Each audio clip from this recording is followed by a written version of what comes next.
Hiya, so thank you for coming back. I'm really looking forward about talking about the next point on the success solution. We kind of we feel what we feel, we think what we think, and we have no control over that. And the truth is, we absolutely do. And that's what I'm going to talk to you about in this video. How do we get intentional with what we think, how we respond, and the actions that result from that. And so many women come to me and just say, I think too much, I'm an overthinker, I can't do anything, it just won't stop. And I say, okay, well, if we took that away, is that something you would really want, to stop your thinking? And the answer was always no, because they don't realise that actually everything we do, and in this case their thinking, serves a purpose. The purpose is that it helps them stay on top of things. It's what's not helpful is the destructive thinking. If we can turn overthinking into active thinking and only thinking about things that you can do something about, that you can take action with, then it becomes really helpful. It's your superpower.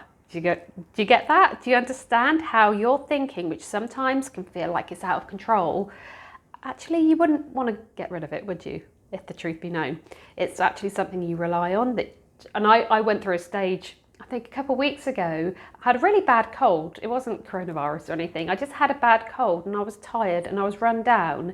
And for the first time in my life, I couldn't think clearly. I couldn't think straight. And I was crying with my husband saying, it's almost like someone stripped me of my superpower. But I remember years and years ago, not feeling that thinking process was helpful, and actually I wanted it taken away. And so going from years ago, not liking the way I was, had the superpower, into then really appreciating it and feeling like I'd been stripped of my superpower, just goes to show how far it's possible to come in managing your thinking. And what we want to do is get rid of that unhelpful worrying, stressing, doubting, that kind of thinking, and be intentional so that the thinking we use serves a purpose, adds benefit to your life, and has a benefit to you and your loved ones and your work or whatever it is you do. And that's the tricky thing. And I'm going to ask you, if you had to write down a list of all the things you think about on a daily basis, well, that would take forever, wouldn't it? To write down everything you think about, because the truth is we have millions of thoughts running through our head at any one time and millions of decisions to make. But if I just ask you to write down on a sheet of paper right now the main thoughts that you have on a daily basis, what do you tend to think about? And then try and work out which of those are helpful and serve a purpose and you want to keep, and which of them are unhelpful and you want to get rid of. The worrying, the anxiety, the stress, the I'm not good enough, it will never get done. Those are the thoughts that serve no purpose. The truth is everything serves a purpose, and we're going to talk more about that, how we can deconstruct and reconstruct our thinking processes. But right now, knowing that actually it's not helpful for you and you don't like it.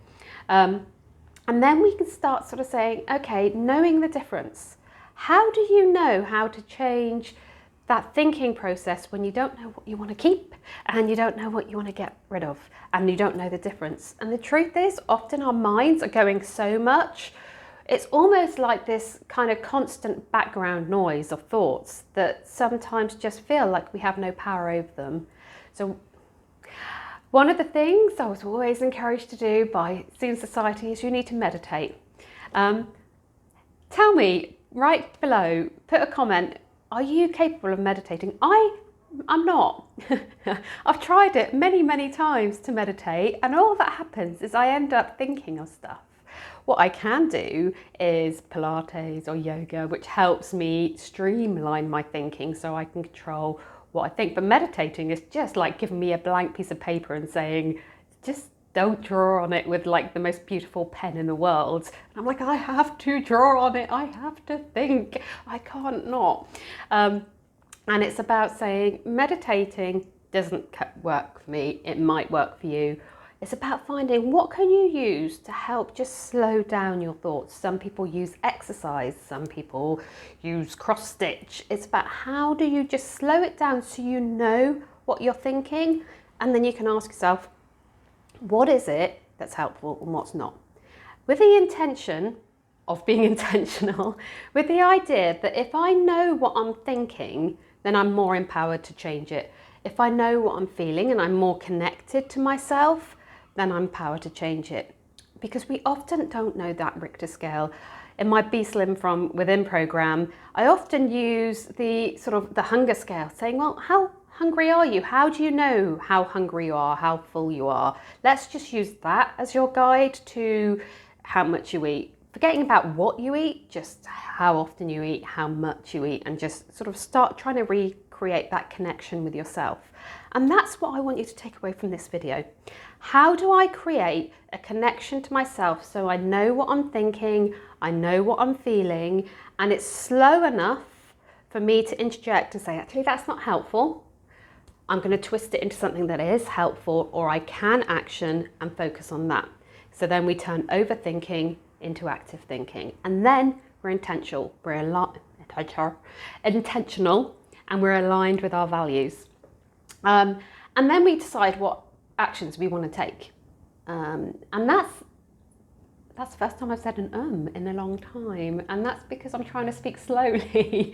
Because what I've realised is my active thinking is great for sharing information on video. It's not so great reviewing the previous videos, so they will be improved if you're wondering why they're so different. But the point is, I was like, okay, my first thought was, oh my God, I talk loads, people aren't going to be able to understand me, I talk quick, I've got this weird little gurny mouth that I really didn't like. And then it was turning into overthinking. I was thinking, well, people aren't going to want to watch the videos, they're going to get bored, they're going to turn off, all those things that were running through my head, and I can't do anything with those. I'm just going into this sort of melting pot of darkness where I'm like, I can't do anything with it. And then I was feeling the result from those thoughts, or I'm feeling sort of despondent, or like, what's the point? I'm never going to get it right.